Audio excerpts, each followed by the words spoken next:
নমস্কার বন্ধুরা, মনীষা রান্নাঘরে সবাইকে স্বাগত। প্রতিদিনের মতো নিয়ে চলে এলাম আবারও একটা রেসিপি, আর এটা হচ্ছে ফ্যাসা মাছের ঝাল। তো বন্ধুরা, ভিডিওটি দেখতে হলে অবশ্যই লাইক দিয়ে দেখা শুরু করুন আর ফুল ভিডিওটি ওয়াচ করবেন। তো বন্ধুরা, ভালো লাগলে লাইক, শেয়ার, কমেন্ট এবং সাবস্ক্রাইব করে আমার পাশে থাকুন। তো দেখুন বন্ধুরা, এই রেসিপির প্রধান উপকরণ হচ্ছে মাছ। তো আমরা আমাদের গ্রাম্য ভাষায় এই মাছটাকে ফ্যাসা মাছ বলি, বা আবার অনেকে ঢেলা মাছও বলে। তো আপনারা কি বলেন অবশ্যই কমেন্ট করে জানাবেন। বিভিন্ন জায়গায় বিভিন্ন নামে এই মাছটাকে ডাকা হয়। তো এই মাছের আর কি নাম থাকে অবশ্যই কমেন্ট করতে ভুলবেন না। তো দেখুন বন্ধুরা, প্রথমেই মাছটাকে লবণ আর হলুদ দিয়ে ম্যারিনেট করে নেব। আর এই মাছটা কাঁটায় ভর্তি থাকে, তবে হ্যাঁ বন্ধুরা, যে মাছের কাঁটা থাকে সে মাছের তো স্বাদ খুবই ভালো হয়। তো এই মাছটাও কিন্তু খুব ভালো লাগে, তবে বাচ্চাদের খেতে একটু অসুবিধা হয়, তবেও বাচ্চাদের কাঁটা বেছে খাইয়ে দিতে হয়। তো দেখুন বন্ধুরা, মাছটা ম্যারিনেট করা হয়ে গেছে। আর এদিকে আমি নিয়েছি আলুটাকে এভাবেই কেটে নিয়েছি। আর আছে কুচি করে রাখা টমেটো, আর 3টে শুকনো লঙ্কা নিয়েছি, কাঁচা লঙ্কা 2টো, আর আদা টুকরো, আর এখানে আছে পেঁয়াজটাকে এইভাবে কেটেছি। তো আমি এই মশলাগুলো এখন করে নিচ্ছি। আর তার জন্য দেখুন একটা মিক্সিং জার নিয়েছি। তো এখন দিয়ে দিচ্ছি পেঁয়াজ, আর টুকরো করে রাখা আদা দিলাম, আর 3টে শুকনো লঙ্কা দিলাম। আর বন্ধুরা, এরপরে দিয়ে দিচ্ছে গোটা জিরে। তো হাফ চামচের মতো গোটা জিরে দিয়ে অল্প জল দিয়ে মশলাটা করে নেব। আর আপনারা চাইলে সর্ষে দিয়েও রান্নাটা করতে পারেন, তো আমি সর্ষে দিলাম না, এই মশলাগুলি দিয়ে রান্না করছি। তো এদিকে দেখুন, গ্যাসে কড়াই বসিয়ে দিয়েছি, আর কড়াইটা গরম করে দিয়ে দিলাম সর্ষের তেল। আর এই রেসিপিটা সর্ষের তেলেই ভালো লাগবে। তো দেখুন বন্ধুরা, তেলটা আমি ভালো করে গরম করে নেব। আর তেল গরম করে মাছগুলো দিয়ে দিচ্ছি। প্রথমেই আমি 2টো করে মাছ ভেজে নেব।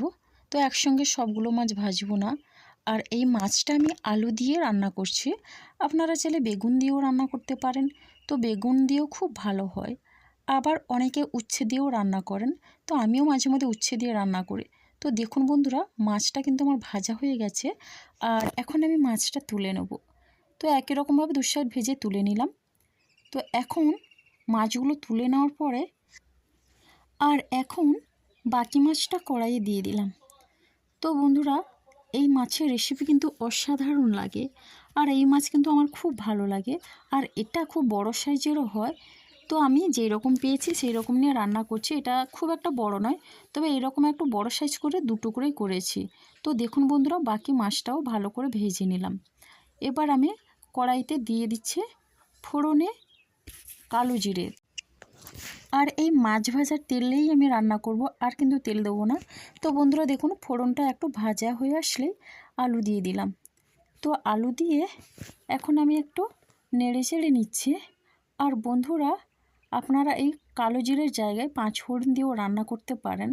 তো কালো জিরের পরিমাণটা একটু বেশি দিয়েছি, তাতে করে কিন্তু খুবই ভালো লাগে। আর অল্প লবণ দিলাম। তো হলুদ দিলাম না, যেহেতু মাছ ভাজার তেলটা আছে সেটাই হলুদ আছে। তো এখন লবণ দিয়ে ভালো করে আলুটাকে ভেজে নেব। তো বন্ধুরা, এখন আমি একটা ঢাকনা দিয়ে দিচ্ছি। তো ঢাকনা দিয়ে আলুটাকে ভেজে নিচ্ছি। তো দেখুন বন্ধুরা, আমি কিছুক্ষণের জন্য ঢাকনা দিয়ে আলুটাকে নেড়ে চেড়ে ভেজে নিয়েছি। আর এইভাবে আলু ভেজে নিলে আলু তো আগে থেকেই সেদ্ধ হয়ে যায়, তখন কিন্তু ঝোলের মধ্যে বেশি জল দেওয়া যায় না। তো দেখুন বন্ধুরা, আলুটা লাল লাল করে ভেজে নিয়েছি। আর এখন দিয়ে দিচ্ছি কুচিয়ে রাখা টমেটো। তো টমেটো দিয়ে একই রকমভাবে ভালো করে মিশিয়ে নিচ্ছি। তো বন্ধুরা, আমার মতো কারা কারা রান্না করেন অবশ্যই কমেন্ট করে বলবেন। তো দেখুন বন্ধুরা, এখন বেটে রাখা মশলাটা দিয়ে দিলাম। আর এইভাবে রান্না করলে কিন্তু যে কোনো সামুদ্রিক মাছের রেসিপি অসাধারণ লাগে। তবে কি, সর্ষে দিয়েও রান্না করলে খুব ভালো লাগে। আমি মাঝে মধ্যে সর্ষে দিয়েও রান্না করি। তো এখন হলুদ দিয়ে দিলাম পরিমাণ মতো। আর হলুদ দিয়ে আর মশলাগুলো দিয়ে ভালো করে কষিয়ে নিচ্ছি। তো বন্ধুরা দেখুন, কি সুন্দর একটা কালার এসছে। আর শুকনো লঙ্কা গুঁড়ো দিইনি, আমি শুকনো লঙ্কা বেটে দিয়েছি। তো আপনারাও চেষ্টা করবেন শুকনো লঙ্কা বেটে দেওয়ার, তবে কিন্তু স্বাদটা খুব ভালো আসে। আর এখন তো আমি বেশিরভাগ রান্নাতেই শুকনো লঙ্কা বেটেই দিই। তো দেখুন বন্ধুরা, এইভাবে কিন্তু মশলাটাকে কষাতে হবে। আর এখন ঢাকনা দিয়ে দিচ্ছি। এরপরে দেখুন ঢাকনা খুলে আমি দেখিয়ে দিচ্ছি কালারটা কত সুন্দর হয়েছে।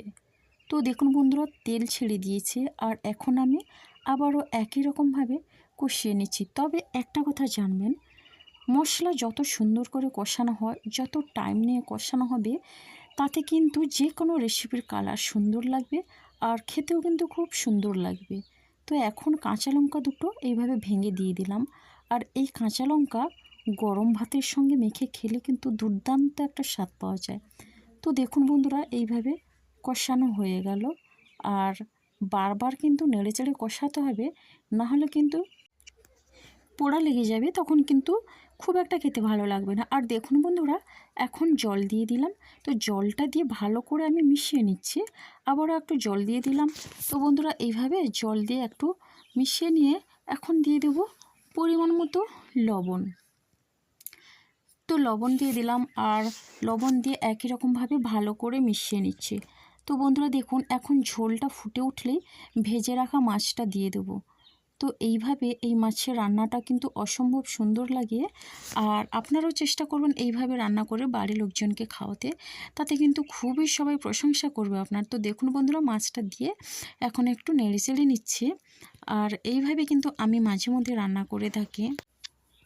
আর নতুন বন্ধুরা যারা আমার চ্যানেলটিকে এখনও সাবস্ক্রাইব করেননি, প্লিজ সাবস্ক্রাইব করে দিন। আর পাশে থাকা বেল আইকনটি প্রেস করে নোটিফিকেশান অল করে দিন। তাহলে কিন্তু আমি যখন ভিডিও দেবো সবার আগে আপনার কাছে আমার নোটিফিকেশান চলে যাবে। তো বন্ধুরা দেখুন, ঢাকনা দিয়ে আমি রান্নাটা করে নিয়েছি। তো এদিকে দেখুন ঢাকনা খুলে আমি দেখে নিচ্ছি আমার রান্নাটা কতটা হয়েছে। আর দেখুন না বন্ধুরা, অসম্ভব একটা কালার এসছে। তো এইভাবে আমি কিন্তু রান্নাটা করে নিলাম। আর একটু কড়াইয়ের সাইডগুলো ভালো করে তেলগুলো আমি পরিষ্কার করে নিচ্ছি। তো আলু দিয়ে ফ্যাসা মাছের ঝাল বা ঢেলা মাছের ঝাল, অসম্ভব কালারটা হয়েছে। দুর্দান্ত স্বাদের এই মাছের ঝাল আপনারাও চেষ্টা করবেন আমার মতো করে বানাতে, দেখবেন দুর্দান্ত একটা স্বাদ পাবেন। তো বন্ধুরা সবাই ভালো থাকুন, সুস্থ থাকুন। আর আমার এই মাছের রেসিপিটা কেমন হলো আপনারা অবশ্যই কমেন্ট করতে ভুলবেন না। তো বন্ধুরা চলুন আজকের ভিডিওটি এই পর্যন্ত। সবাই ভালো থাকুন, সুস্থ থাকুন।